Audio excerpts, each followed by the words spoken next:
सुप्रभात बच्चों, आज हम कक्षा 8 के भूगोल विषय का पाठ 1 संसाधन का आगे का प्रकरण संसाधन के प्रकार के बारे में पढ़ेंगे।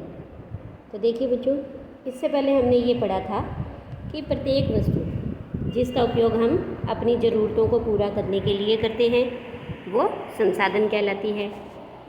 फिर इसके बाद हमने ये देखा कि किसी भी वस्तु की जो उपयोगिता है वो उसे संसाधन बनाती है, यानी जितने भी संसाधन हैं, जितनी भी वस्तु है वो मूल्यवान होती है। और मूल्य से हमने अर्थ समझा महत्व। कुछ संसाधनों का आर्थिक मूल्य होता है और कुछ संसाधनों का आर्थिक मूल्य नहीं होता है।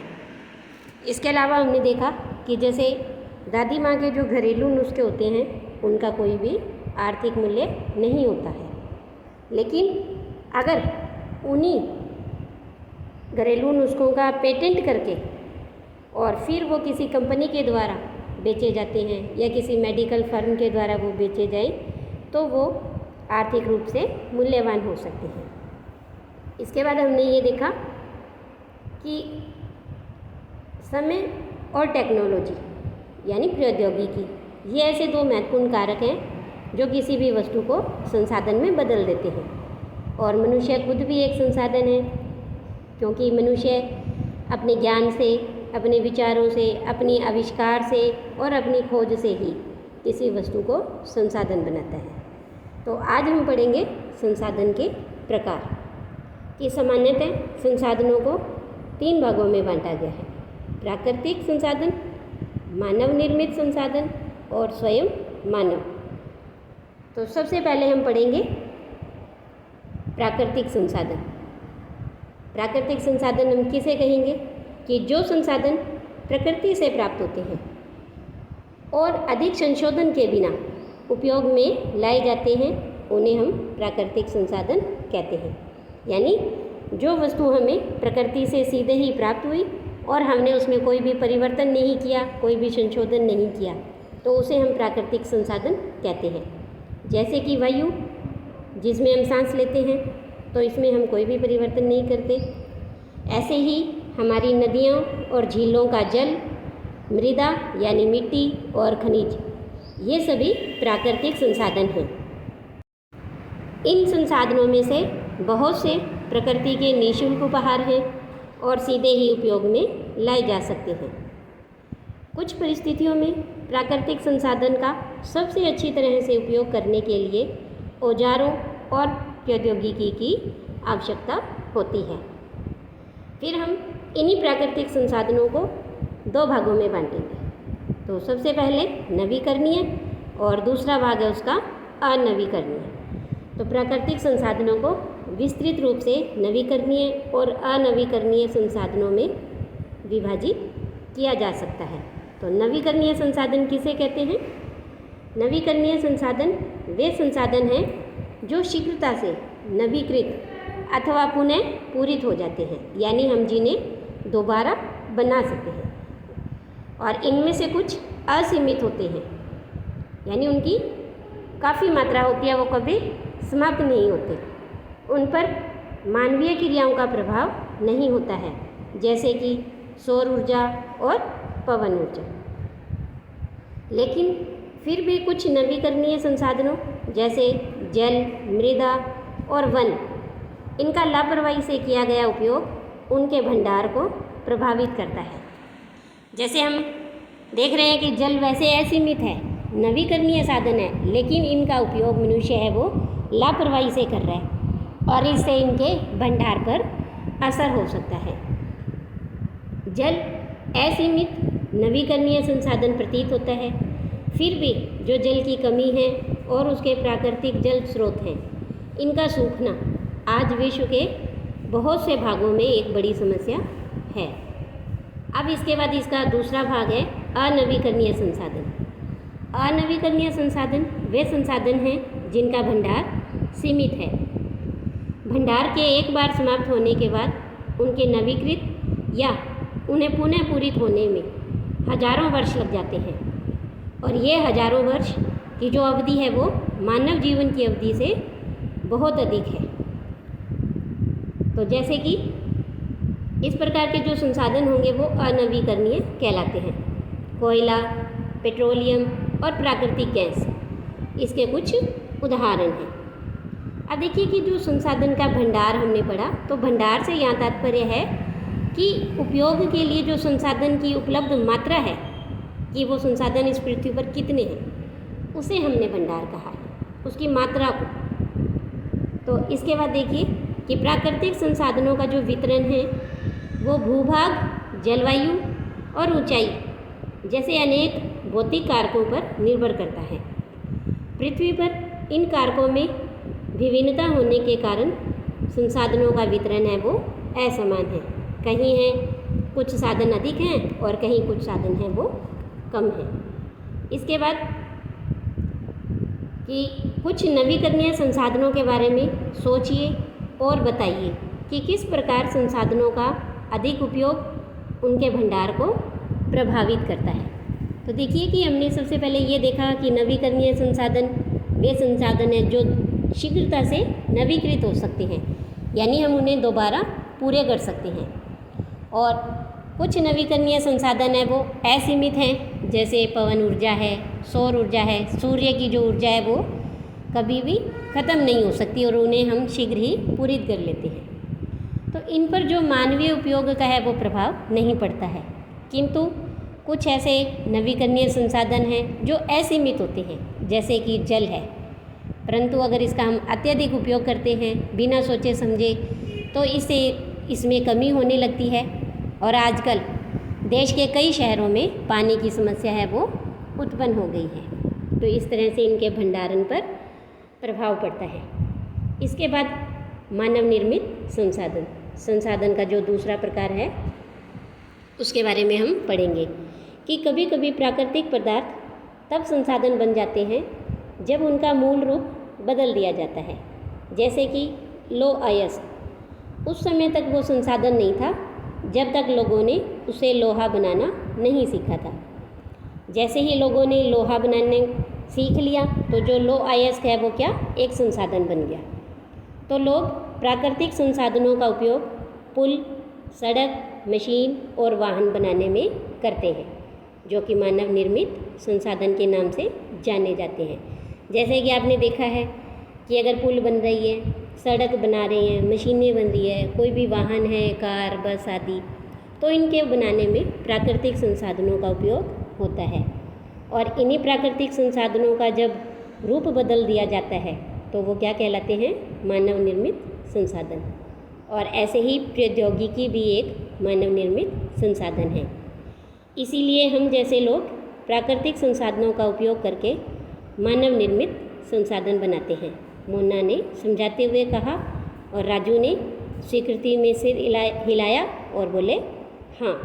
तो इस तरह से कि मानव निर्मित संसाधन होते हैं।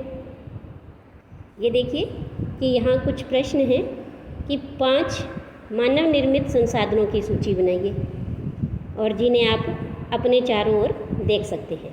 तो देखिए जैसे कि सड़क है, पुल है, मशीनें हैं, वाहन हैं, बिजली के उपकरण हैं, ये सारे संसाधन हैं वो मानव निर्मित संसाधन हैं। इसके बाद कि स्वयं मानव, ये तीसरा प्रकार है संसाधन का। तो मानव संसाधन से क्या तात्पर्य है, यानी किसे कहते हैं हम मानव संसाधन। तो इसके लिए सबसे पहले हम इसकी परिभाषा देखते हैं। क्या आप जानते हैं कि मानव साधन से तात्पर्य है लोगों की संख्या और उनकी योग्यता, यानी उनका जो मस्तिष्क है, उनकी बुद्धि है और जो उनका स्वास्थ्य है वो मानव संसाधन से अर्थ रखता है। यद्यपि मानव को संसाधन मानने के संदर्भ में लोगों में मतभेद है, इतना होते हुए भी हम इस तथ्य से इनकार नहीं कर सकते कि जो मनुष्य की कुशलताएं ही हैं वो भौतिक पदार्थों को मूल्यवान संसाधन बनाने में सहायता करती है। अब देखिए कि हमने देखा मानव निर्मित संसाधन कि मनुष्य है वो प्राकृतिक संसाधनों में परिवर्तन करके मानव निर्मित संसाधन बनाते हैं। तो लोग और अधिक संसाधन बनाने के लिए प्रकृति का सबसे अच्छा उपयोग तभी कर पाएंगे जब उनके पास ऐसा करने का ज्ञान हो, उनके पास कौशल हो और उनके पास प्रौद्योगिकी उपलब्ध हो।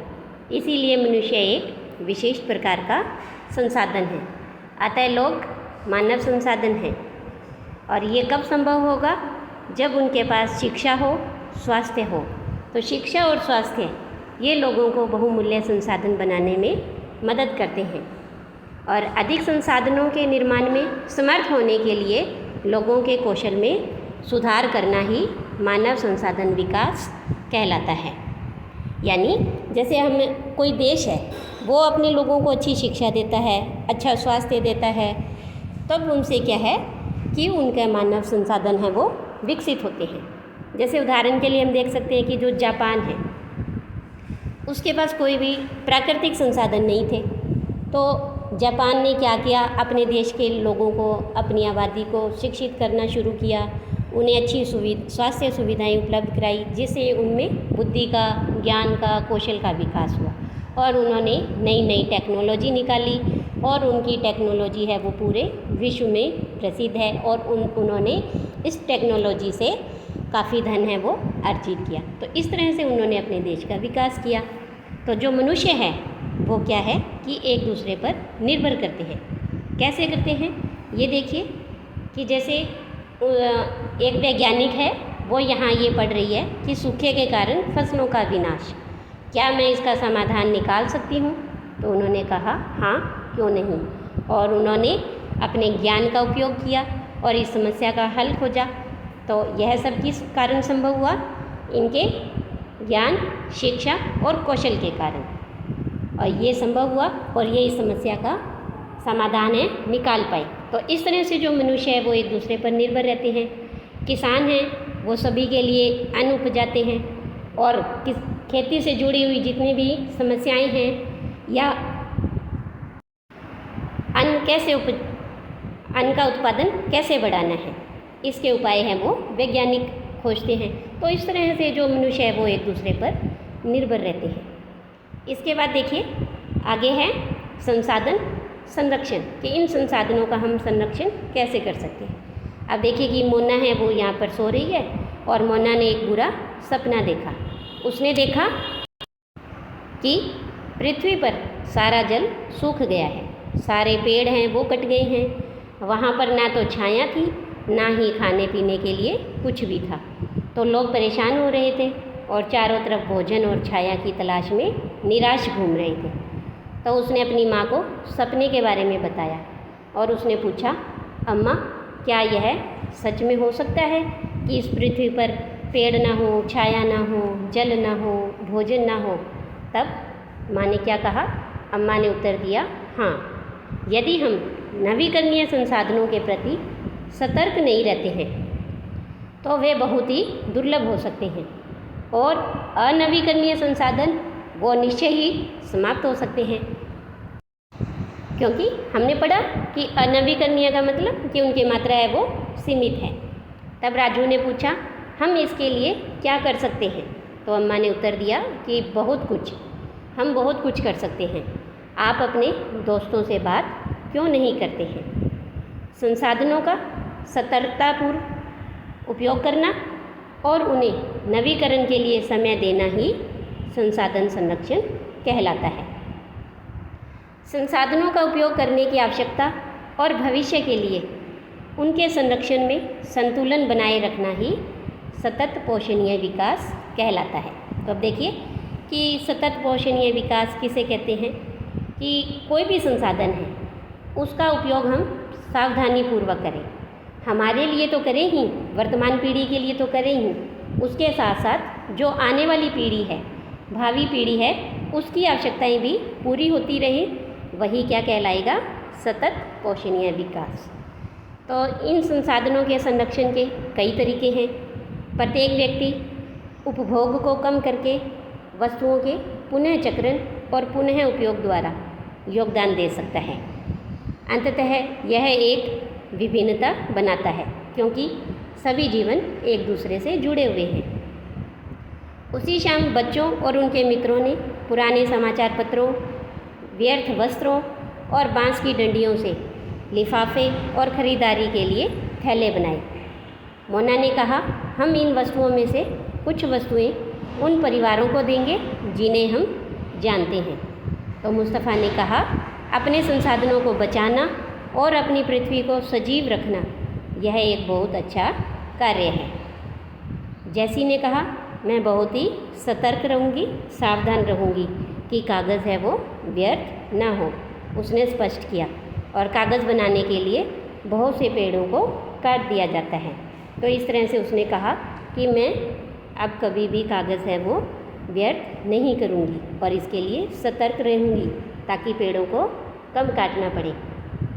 फिर मुस्तफ़ा ने जोर देकर कहा, क्या कहा कि मैं ध्यान रखूँगा कि मेरे घर में विद्युत यानी बिजली है वो व्यर्थ ना हो, क्योंकि जो विद्युत है वो जल और कोयले से मिलती है।